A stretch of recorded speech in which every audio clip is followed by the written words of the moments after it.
ఏ మార్గం అంట?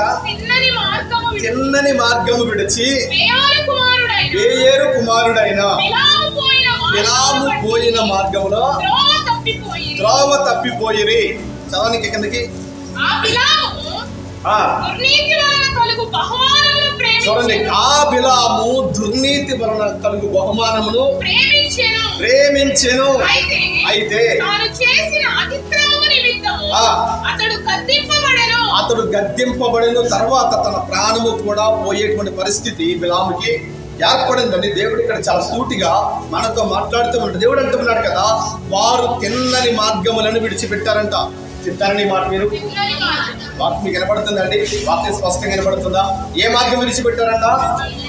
తిన్నని, చెప్పాలి కాస్త గట్టిగా. ఏ మార్గం అండి?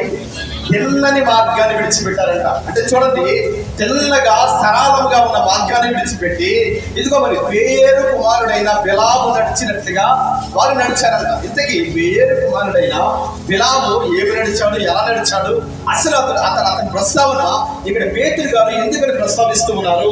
ఒక మాదిరిగా ఉన్నటువంటి దావీదు గురించో, అబ్రహాము గురించో, యాకోబు గురించో, నోవాహు గురించో చెప్పాలి కానీ ఇదిగో బేయేరు కుమారుడైన మోయాబు దేశానికి సంబంధించిన ఆ యొక్క అన్యుడైనటువంటి బిలాముని ఇక్కడ పెట్టి ఒక పాఠాన్ని భక్తుడైనటువంటి పేతురు గారు నేర్పిస్తూ ఉన్నారండి. దేవునామానికి స్తోత్రం కలుగును గాక.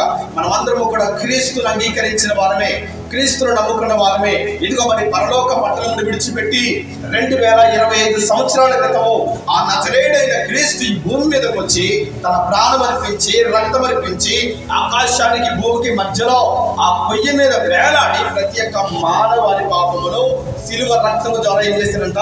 విడుదలిచ్చాడు దేవుడు. దేవునికి స్తోత్రం కలుగును గాక. ఆ మహనీయుడి యొక్క రక్తములో మనం అందరం కూడా కడగబడ్డాము.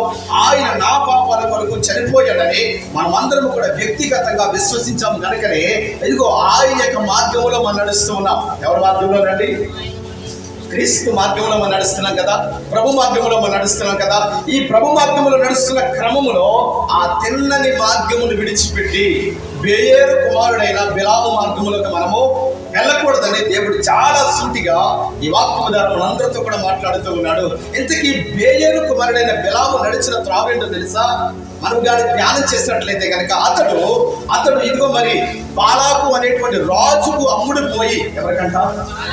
ఆ మోయాబు దేశాన్ని పరిపాలిస్తున్న బాలాకు అనేటువంటి రాజుకి వెండికి, బంగారానికి, భూములకు, పొలాలకు అమ్ముడైపోయి తన యొక్క నీతిని అమ్మేసుకున్నాడు, న్యాయాన్ని అమ్మేసుకున్నాడు, తన యొక్క మరి ఆ క్యారెక్టర్ కూడా అమ్మేసుకుని ఏం చేస్తూ ఉన్నాడంటే తెల్లని మార్గంలో నడవలసిన వాడు తప్పుడు మార్గంలోకి వెళ్ళిపోయాడు. ఎలాగ వెళ్ళిపోయాడంట? తెల్లని మార్గంలో నడవలసిన వాడు ఎక్కడికి వెళ్ళిపోయాడంట? తప్పుడు మార్గంలోకి వెళ్ళిపోతూ ఉన్నాడు. చూడండి, ఒక అధికారంలో ఉన్న వ్యక్తి ఏం చేస్తారంటే లంచానికి లోబడి తప్పుడు మార్గంలోకి వెళ్ళిపోతూ ఉంటారు. ఎందుకని వెళ్ళిపోతూ ఉంటారంటే వారు డబ్బుకి అమ్ముడైపోతూ ఉంటారు కదా. డబ్బుకి అమ్ముడైపోయి ఏం చేస్తారంటే న్యాయము చేయవలసిన వారు అన్యాయముగా ప్రవర్తిస్తూ ఉంటారు. న్యాయ క్రమంలో నడవలసిన వారు న్యాయ మార్గంలో నడవలసిన అధికారులు అన్యాయమైన మార్గంలో ఎందుకు వెళ్ళిపోతూ ఉన్నారండి? మరి దేన్ని ఆశిస్తూ ఉన్నారంట? చెప్పాలి మీరు గట్టిగా. దేన్ని ఆశించి వారి యొక్క పరిశుద్ధతను, న్యాయాన్ని, మరి ఆ నీతిని, నిజాయితీని ఎందుకు నమ్మేసుకుంటూ ఉన్నారంటే కేవలము డబ్బుకు మాత్రమే వారు అమ్ముడైపోయి ఏం చేస్తూ ఉన్నారంటే అన్యాయంగా ప్రవర్తిస్తూ ఉన్నటువంటి నాయకులను మనం ఎన్నో సంఘటనలు చూస్తూ ఉన్నాం. అదే రీతిగా ఈ బిలాము కూడా తన యొక్క నీతిని, తన యొక్క నిజాయితీని, తన యొక్క క్యారెక్టర్ని డబ్బుకు అమ్మేసుకుని ఏం చేస్తున్నాడు? అబద్ధమైన వాటిని ప్రచారం చేయడానికి, అబద్ధాలను విత్తడానికి, దేవుని బిడ్డలను శపించడానికి గాడిద మీద బయలుదేరి వస్తూ ఉన్నాడంట. ఎవరు? బేయేరు కుమారుడైన బిలాము అండి. దేవునికి స్తోత్రం కలుగును గాక. సంఖ్యాకాండంలో కానీ మనం చూసినట్లయితే కనుక ఇంచుమించుగా 3-4 అధ్యాయాలు ఈ బిలాము గురించే రాయబడుతున్నాయి. ఎందుకని రాయబడుతున్నట్టు దాని నుంచి ఒక పాఠాన్ని దేవుని బిడ్డలకు దేవుడు నేర్పిస్తూ ఉన్నాడు. ఈ బిలాము నడిచిన మార్గంలో మనం నడవకూడదు. ఏం చేయాలంట? చెప్తారండి. బిలాము నడిచిన మార్గంలో మనం నడవకూడదు.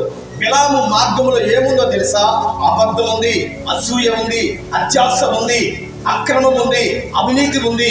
ఆయన మార్గంలో ఇవన్నీ ఉన్నాయి కనుక మనము కానీ ఆయన మార్గంలోకి కానీ వెళ్ళినట్లయితే, మనము కానీ బిలాము మార్గంలో ప్రవేశించినట్లయితే కనుక మనము కూడా బిలాము వలె దేవుని దృష్టికి అన్యాయస్తులుగా మిగిలిపోయే ప్రమాదం కనబడుతుంది. కాబట్టి మనము బిలాము వలె నడవకూడదు. చెప్తారు ఈ మాట.